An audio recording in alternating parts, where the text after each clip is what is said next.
Quiero invitarlos a buscar en sus Biblias en Primera de Pedro, capítulo 4. Siento mucho calor.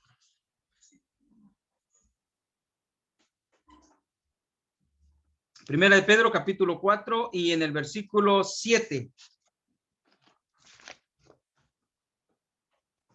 Dice el apóstol, mas el fin de todas las cosas se acerca. Sed pues sobrios y velad. No, vaya a poner. Léame.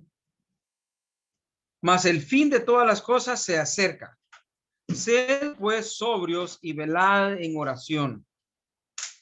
Y ante todo, tened entre vosotros ferviente amor, porque el amor cubrirá multitud de pecados.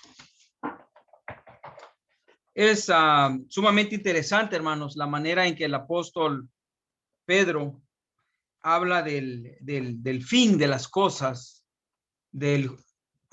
permítame un segundo, hermano, en una silla ponerlo. No te va a llegar. Ahí está bien. Es que mi asistente me está poniendo el ventilador porque está haciendo mucho calor. Entonces decíamos que el apóstol Pedro habla del fin de las cosas de una manera bien práctica y bien franca. Sin hacer demasiado esfuerzo, fácilmente podemos entender lo que el apóstol Pedro está diciendo.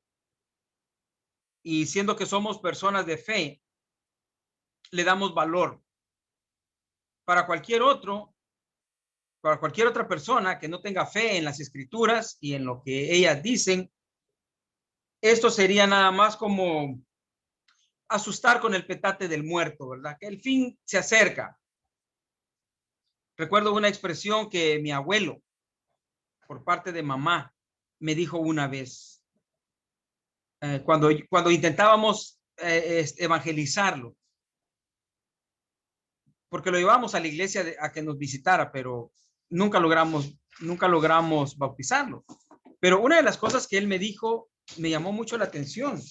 Dice, mire, yo me hice viejo y desde que yo era niño se predica, dicen los predicadores, que Cristo viene pronto.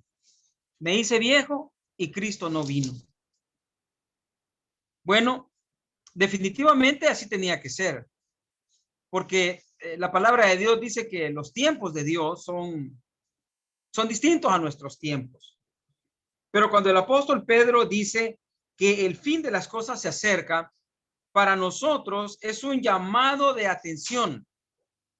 Para nosotros y para todas las personas que creen en la palabra de Dios. El fin de todas las cosas se acerca. Significa que tenemos que priorizar el tiempo que nos queda. Básicamente de eso se trata esta reflexión de esta tarde. Vamos a usar bien el tiempo, usarlo de la mejor manera posible. El fin de todas las cosas se acerca.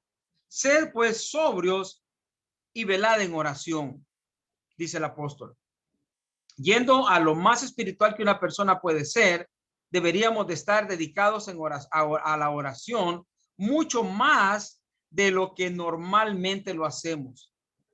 Yo sé que nosotros oramos constantemente, pero nunca es suficiente. Siempre hay muchas necesidades por las cuales orar. Siempre hay hermanos que requieren de nuestro esfuerzo en que hagamos oración a Dios por ellos, o los amigos. La iglesia necesita de mucha oración. Sin embargo, estamos quizás pensando que lo que oramos es suficiente, cuando generalmente nuestras oraciones van dirigidas hacia nuestro propio bienestar o al de nuestra familia. Oramos por nuestra tranquilidad, por nuestra paz, por nuestra prosperidad, por la comida, etcétera, etcétera. Pero yo creo que el apóstol tenía en mente todas las necesidades de la iglesia. Entonces, si el tiempo es corto y el fin se acerca, no podríamos decir nosotros cuándo, obviamente, ¿verdad? A pesar de que sabemos que hay algunas personas que se han atrevido a establecer fechas y tiempos, y todo ha sido desmentido por el tiempo mismo. Pero nosotros confiamos en lo que dice la palabra de Dios, que no falta mucho. Y de hecho, cada vez que nos acercamos más al fin de nuestros días sobre la tierra, esta palabra en cierto sentido tiene este valor. Pero yo creo que Pedro más bien se está refiriendo al fin de todas las cosas como el fin del mundo. El apóstol Pedro habla mucho acerca de esto, ¿verdad? Que todas las cosas van a ser deshechas y van a ser quemadas. Y yo creo que en ese sentido es que el apóstol lo está diciendo. Valdría la pena, pues, que valoráramos mejor el poco tiempo que nos queda. Un día de estos, no hace mucho, estábamos haciendo algo con Blanca Alicia y de repente como que nos cansamos levantando algo y me dice, realmente ya nos hicimos viejos. No parece, ¿verdad? No parece porque el tiempo ha pasado muy rápido, pero en realidad es así. Cada día nos hacemos más viejos y por lo tanto el fin de todas las cosas se acerca para nosotros. Por esa razón decía yo que esta reflexión tiene más que ver con el uso o el buen uso del tiempo que nos resta, porque el fin se acerca. En el versículo 11 de esta misma porción que estamos leyendo, dice, si alguno habla conforme a las palabras de Dios. Si alguno ministre conforme al poder que Dios da, para que en todo sea Dios glorificado por Jesucristo, a quien pertenece la gloria, el imperio por los siglos de los siglos. Amén. Siendo así las cosas, hermanos, que el tiempo es corto y para nosotros es mucho más corto todavía, y conforme pasan los años nos damos cuenta de que el tiempo se acelera, pareciera que se acelera. Si vamos a hacer algo, dice el apóstol, hagámoslo conforme a la voluntad de Dios, porque de esa manera vamos a estar asegurando nuestra entrada, la posibilidad de entrar al cielo. Ahí mismo en el capítulo 4, pero en el versículo 1, dice el apóstol, puesto que Cristo ha padecido por nosotros en la carne, vosotros también armados del mismo pensamiento, pues quien ha padecido en la carne terminó con el pecado, para no vivir el tiempo que resta en la carne conforme a la concupiscencia de los hombres, sino conforme a la voluntad de Dios. Basta ya el tiempo pasado para haber hecho lo que agrada a los gentiles, andando en lascivias, concupiscencias, embriagueces, orgías, disipación y abominables idolatrías. A estos les parece cosa extraña que vosotros no corráis con ellos en el mismo desenfreno de disolución y os ultrajan. Pero ellos darán cuenta al que está preparado para juzgar a los vivos y a los muertos. Hermanos, el juicio eterno es una realidad. Lo crea la gente o no. El juicio eterno será una realidad. Y Dios, dice la palabra, ya está preparado para ejecutar la sentencia. Somos nosotros quienes aún no estamos preparados para llegar a ese día. Por esa razón decía que el buen uso o el uso que nosotros hagamos del tiempo que tenemos, del poco tiempo que tenemos, pueda que haga la diferencia. El versículo 3 dice, basta ya el tiempo pasado para haber hecho lo que agrada a los gentiles. Todos sabemos el tipo de vida que nosotros llevamos en el pasado. Dice Pedro, basta ya, suficiente con eso. Ya ocupamos bastante tiempo para esas cosas que desagradan a Dios. Ahora pues, el poco tiempo que nos queda, lo vamos a ocupar de la mejor manera. Y una de ellas está descrito en el versículo 12. Amados, no os sorprendáis del fuego de prueba que os ha sobrevenido como si alguna cosa extraña os aconteciese. El apóstol Pedro hace mirar la prueba por la que los hermanos estaban atravesando como algo natural. El que lo está sufriendo quizá no lo vea de esa manera. Pero el apóstol Pedro dice que eso es lo normal en la vida del hombre y de la mujer de Dios. El sufrimiento marca la vida del cristiano. Unos lo van a hacer de una manera, otros lo van a hacer de otra manera. Es un error pensar que la vida me va a cambiar y que todo me va a salir bien ahora que estoy dentro de la iglesia. Nosotros hemos experimentado sufrimiento de diversas maneras. Dios en ninguna parte garantiza la felicidad de sus hijos aquí en la tierra. Al contrario, cuando el sufrimiento de Jesús es puesto como un ejemplo y como un camino a seguir. Tome su cruz y sígame. Y luego aquí el apóstol Pedro dice, no se sorprenda del fuego de prueba, porque no es una cosa extraña. Es en realidad la prueba es más habitual de lo que nosotros nos imaginamos. Lo que sucede es que no lo hacemos público, probablemente, pero todos en algún momento atravesamos en nuestra vida por alguna seria dificultad, alguna pérdida, algún dolor físico, alguna ausencia, algún tipo de limitación, qué sé yo. Pero todo ello es parte de la vida cristiana. Muy rara vez hablamos de eso. Muy rara vez hablamos de eso. En 1 Tesalonicenses, capítulo 5, y en el versículo 1 al 3, dice el apóstol Pedro, pero acerca de los tiempos y de las ocasiones, no tenéis necesidad, hermanos, de que yo os escriba, porque vosotros sabéis perfectamente que el día del Señor vendrá así como ladrón en la noche, que cuando digan paz y seguridad, entonces vendrá sobre ellos destrucción repentina, como los dolores a la mujer encinta, y no escapará. El apóstol Pablo, asume que nosotros estamos conscientes, que los cristianos están conscientes que el momento en que el Señor venga o el tiempo en el que el Señor venga no es tan importante como que venga. Nosotros anhelamos la venida del Señor, esperando que en ese momento todo lo que genera dolor y tristeza se termine y comience para nosotros, los que estemos vivos aún, si es que aún estamos vivos, un periodo de paz, de tranquilidad, de armonía, de perfección. Dice la Escritura, entonces, no sabemos cuándo vendrá, pero lo importante es que estemos conscientes que vendrá. De esa manera, cobramos esperanza, como que le damos vitalidad al cuerpo de la fe, le damos energía.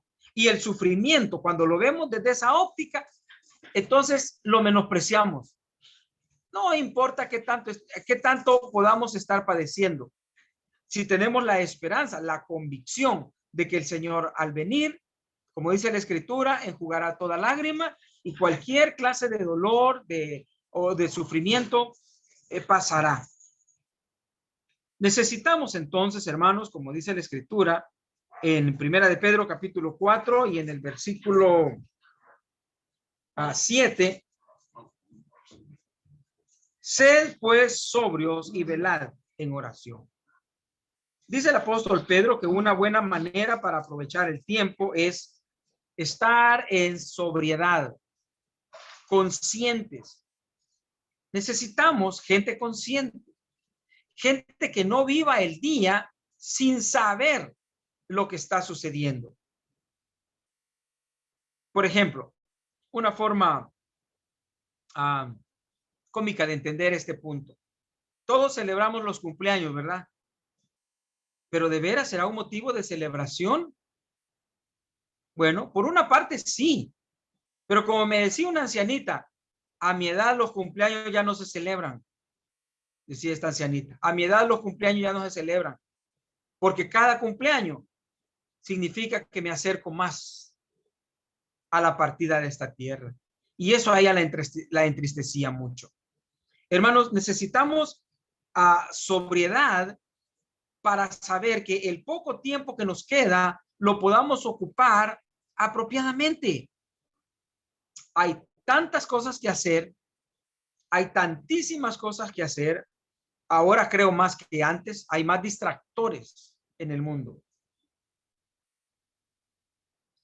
Que el tiempo para la lectura de la Biblia escasea, para la oración menos, para visitar a los hermanos menos, y para darle cumplimiento a nuestras responsabilidades cristianas ya no hay tiempo. Algunos hermanos extrañan la visita de sus hermanos en sus casas. Le echamos la culpa a la pandemia y en parte es cierto, pero no del todo, puesto que nuestra vida habitual, nuestra vida rutinaria sigue, ¿verdad? Hacemos de todo.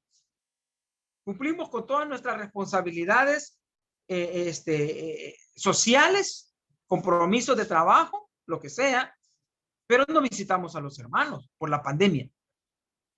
Entonces digo, deberíamos de ser un poco más conscientes de ello.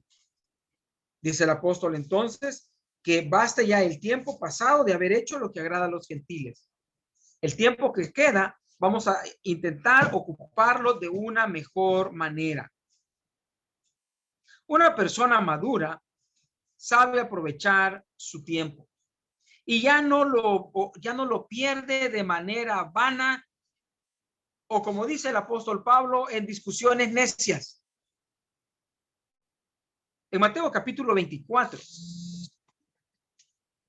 a ver si recordamos estas palabras. Y en el versículo 42,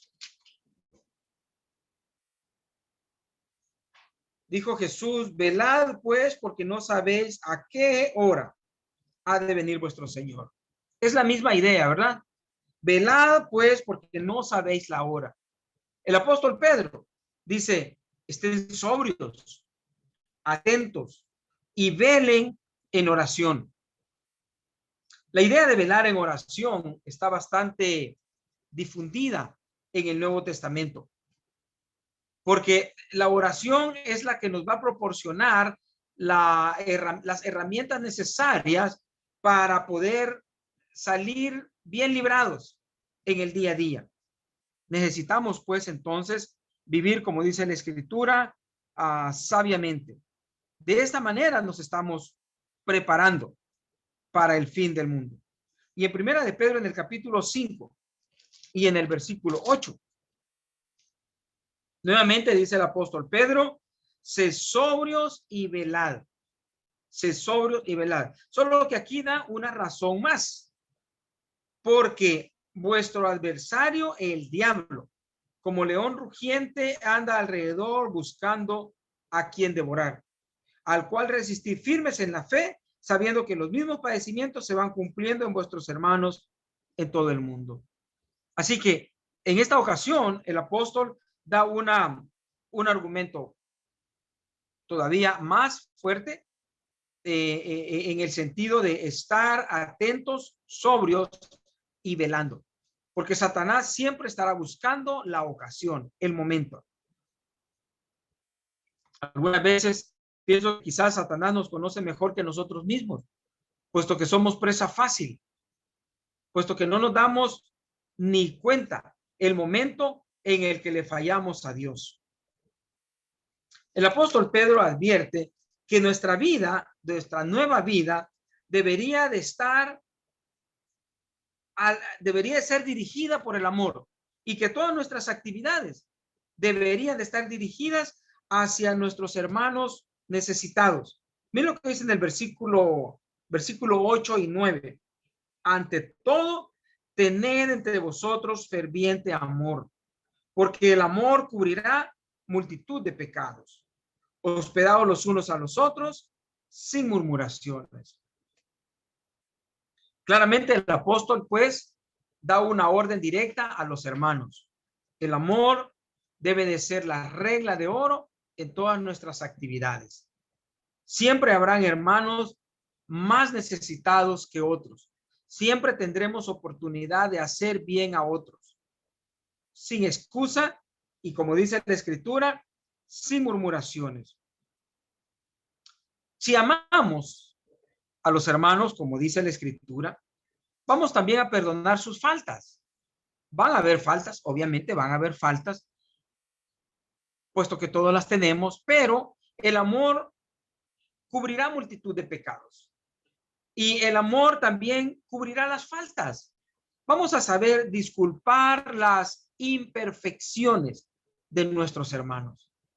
Eso en todas partes y en todo tiempo es muy necesario, ya que siempre vamos a encontrar hermanos en un diferente nivel, por así decirlo, o en una diferente capacidad de madurez espiritual. No todos en la iglesia, ¿verdad?, están al mismo crecimiento. Así es de que los más grandes, los mayores, los que han desarrollado mayor capacidad de maduración y fe, están obligados, pues, por la palabra, no solamente a demostrar amor, sino a dar amor a los demás hermanos. En Santiago capítulo 5, ahí un poquito atrás está Santiago capítulo 5. Y en el versículo 19, dice el apóstol, si alguno, hermanos, si alguno de entre vosotros se ha extraviado de la verdad y alguno le hace volver, sepa que el que haga volver al pecador del error de su camino, salvará de muerte un alma y cubrirá multitud de pecados. Siempre debe de estar abierta la puerta para el arrepentimiento y para el perdón a nuestros hermanos.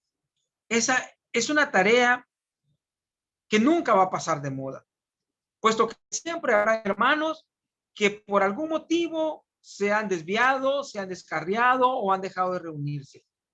De hecho, ahora, durante la pandemia, hemos podido experimentar algunos hermanos no se están reuniendo. No se están reuniendo. Y no es por el COVID. Es que simplemente la costumbre se apoderó de ellos. Pero no la costumbre de reunirse, sino la mala costumbre de no reunirse. Se había hecho ya un hábito, ¿verdad? Un buen hábito el reunirnos. Pero ahora que estamos en una reapertura, algunos hermanos ya no están llegando por alguna razón. Así es de que tenemos una tarea pendiente que cumplir con ellos. El trabajo evangelístico nunca va a pasar de moda. El trabajo evangelístico es una labor siempre incompleta, porque toda la vida habrá gente necesitada de escuchar. ¿Qué podemos hacer entonces mientras esperamos que el fin llegue? Como dijo Pedro, el fin se acerca. ¿Nos sentamos todos a esperar? No. Hay muchas cosas que hacer, ya lo dijimos. Tenemos una responsabilidad con los hermanos, pero también tenemos una responsabilidad con los amigos. Ahí en el capítulo que estamos considerando de Primera de Pedro, capítulo 4, y en el versículo 11, dice, si alguno habla, hable conforme a las palabras de Dios, y si alguno ministra, ministre conforme al poder que Dios da, para que en todo sea Dios glorificado por Jesucristo, a quien pertenecen la gloria y el imperio por los siglos. Amén. Las personas, hermanos, siempre están necesitando de escuchar un mensaje bueno. El mundo está lleno de religión, pero no estamos hablando de religión. Estamos hablando de dar palabras de consuelo. Dios le dijo a Abraham, te bendeciré y serás bendición, ¿verdad? Bueno, a nosotros Dios nos bendice todos los días. La responsabilidad que tenemos es la misma. La responsabilidad de ser bendición para otros. Hay gente que está pasando por momentos difíciles debido a consecuencia del trabajo que me han dado a mí, que me han encomendado en la clínica.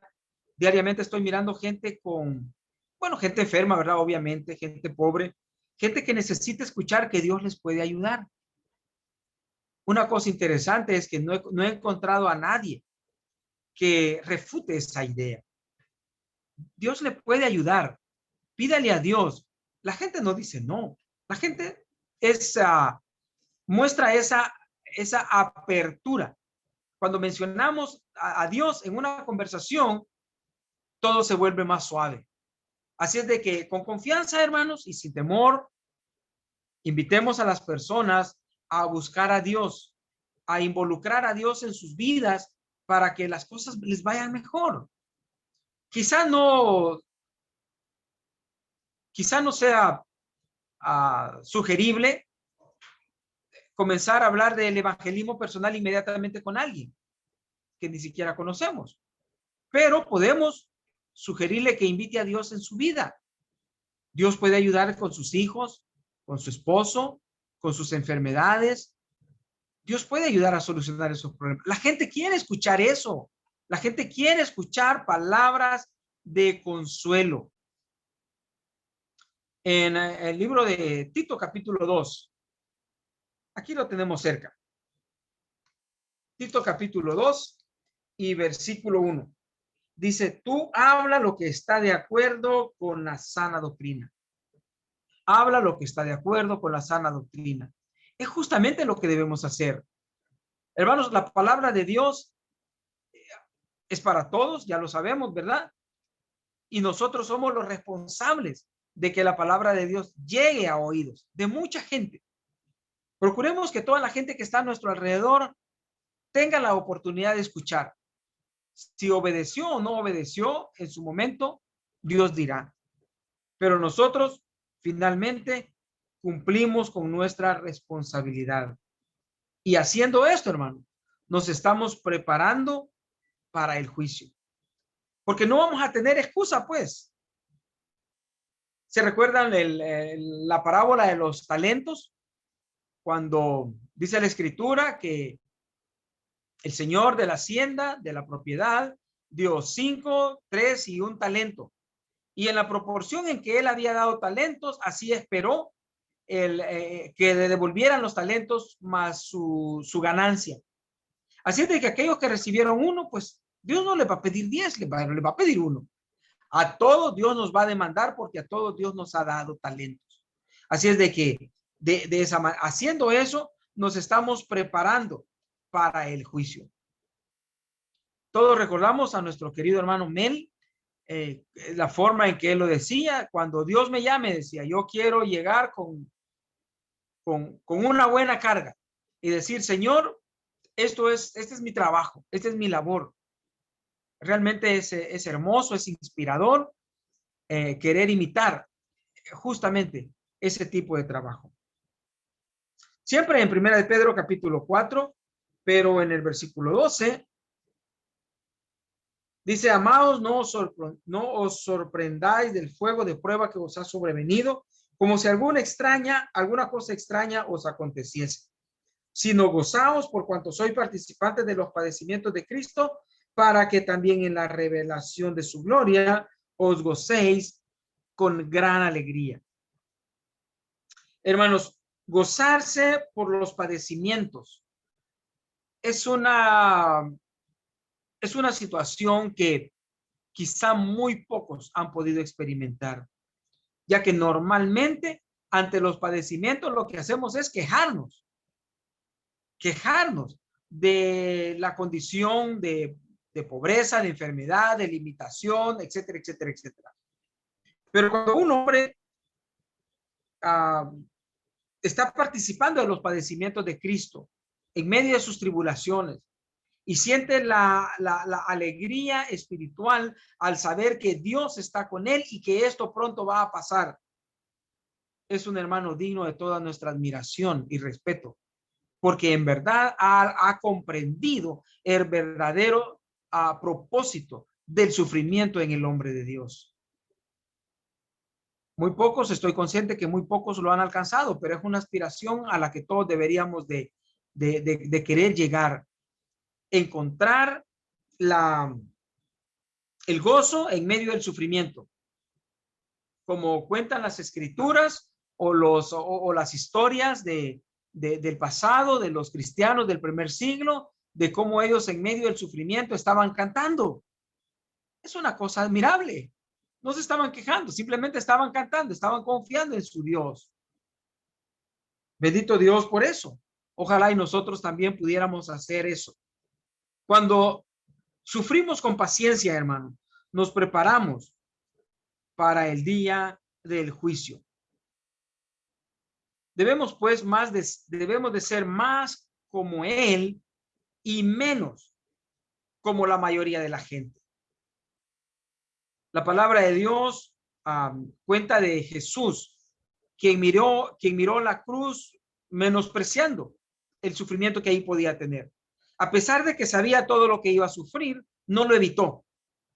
No lo evitó. Fue directamente a la cruz. Pudo haberlo evitado, pero no lo evitó.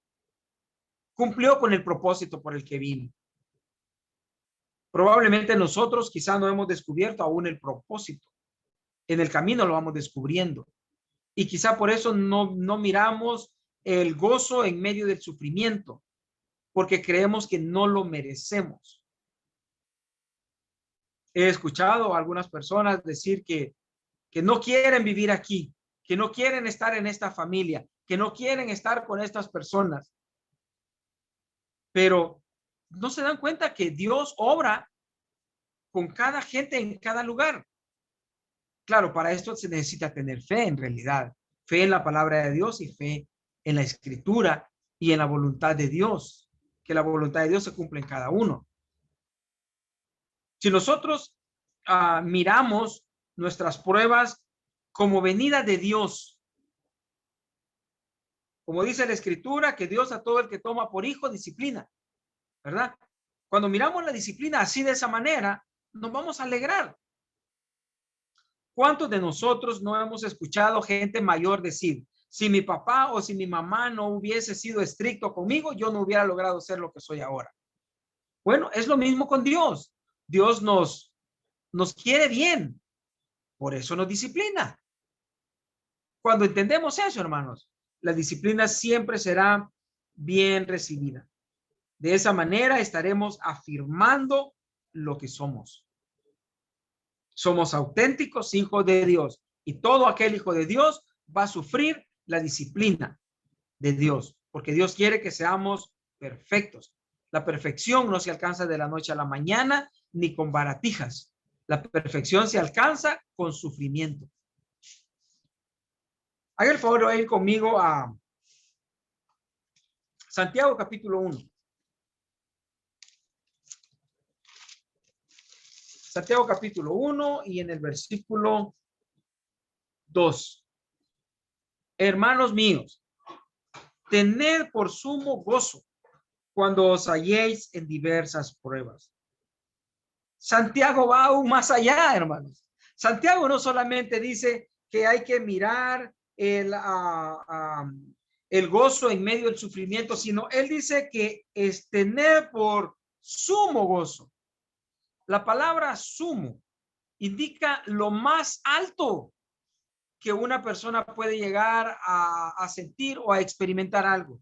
Hermanos míos, tener por el mayor de los gozos cuando os halléis en diversas pruebas. ¿Cuántas veces hemos leído esto? ¿Cuántas veces hemos predicado sobre esto? ¿Cuántas veces hemos escuchado predicar sobre esto? Pero cuando nos llega la prueba, nos quebramos, fallamos. Bueno, no estamos del todo mal. Significa que necesitamos perfeccionarnos un poco más aún. Hermanos míos, tened por sumo gozo cuando os halléis en diversas pruebas, sabiendo que la prueba de vuestra fe produce paciencia. Si sabemos que la prueba de nuestra fe, cuando sea superada, nos hará ser mejores personas, entonces nos vamos a gozar en medio de la prueba. Mas tenga la paciencia su obra completa para que seáis perfectos y cabales sin que os falte cosa alguna. Nota en medio del versículo 4. Dice que lograremos llegar a ser perfectos y cabales. ¿Cómo se logra eso? Llevando una vida pacífica, sin agobios, sin preocupaciones, sin angustias, sin penas. No, al contrario. Serán las diversas pruebas las que nos harán llegar a ese punto. Por esa razón es que los escritores del Nuevo Testamento insisten en que el sufrimiento nos conduce al camino correcto, nos lleva, nos marca, nos señala el camino correcto.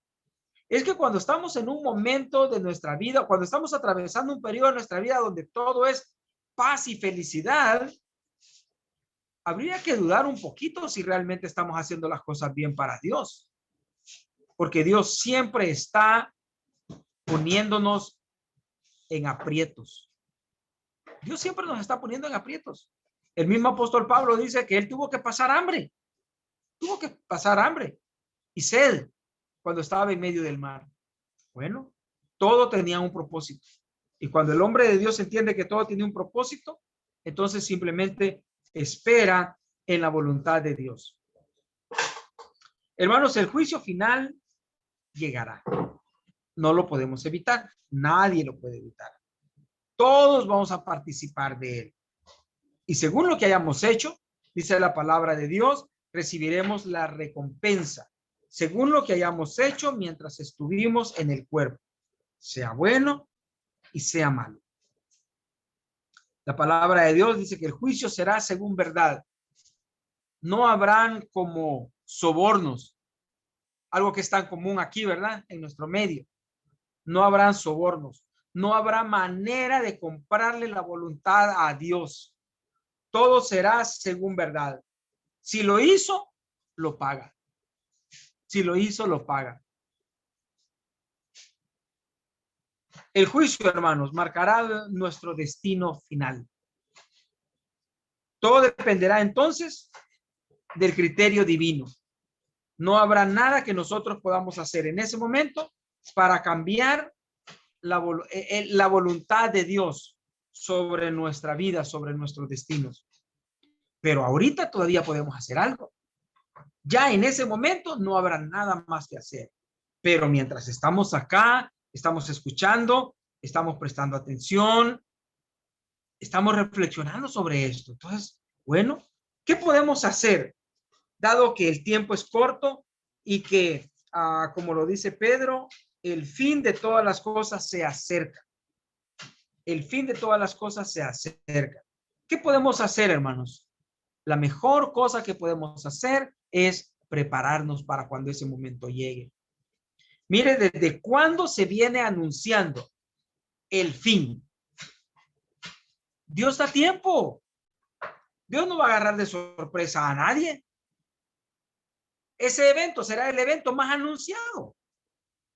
Todo el mundo ha escuchado en algún momento una predicación como esta, unas palabras como estas.